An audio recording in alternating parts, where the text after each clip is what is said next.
నమస్కారం. మా తెలంగాణ టీవీ వార్తలకు స్వాగతం. ముందుగా వార్తల్లోని ముఖ్యాంశాలు. మాస్కోలో జరిగిన హిప్ హాప్ ఫిట్నెస్ కాంపిటీషన్ లో విజేతలుగా నిలిచిన Delhi public School, Secunderabad Mahendra Hills festival of kindness నిర్వహించిన ఢిల్లీ పబ్లిక్ స్కూల్ మాస్కోలో గెలిచిన విజేతలకు బహుమతి ఇవ్వడం జరిగింది. సైబర్ క్రైమ్ పై అవగాహన సదస్సు నిర్వహిస్తూ పిల్లల్ని ప్రోత్సహించడంతో పాటు వారిలో ఉన్న టాలెంట్ ని గుర్తింపు కోసం పిల్లలకి చెప్పడం జరిగింది. ఈ సందర్భంగా మాల్కా కొమరయ్య మాట్లాడుతూ మాస్కోలో ఢిల్లీ పబ్లిక్ స్కూల్ నుంచి విజేతగా గెలిచిన స్టూడెంట్స్ ని అభినందిస్తూ ఇలాంటి విజయాలు ఎన్నో కావాలని తెలిపారు.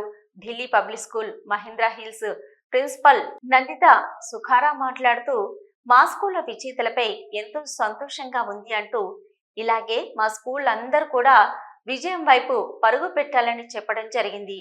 ఫెస్టివల్ ఆఫ్ కైండ్నెస్ ముఖ్య అతిథులుగా వచ్చిన కార్తికేయ, అరుణ్, డానియల్, డాక్టర్ సుధాకర్.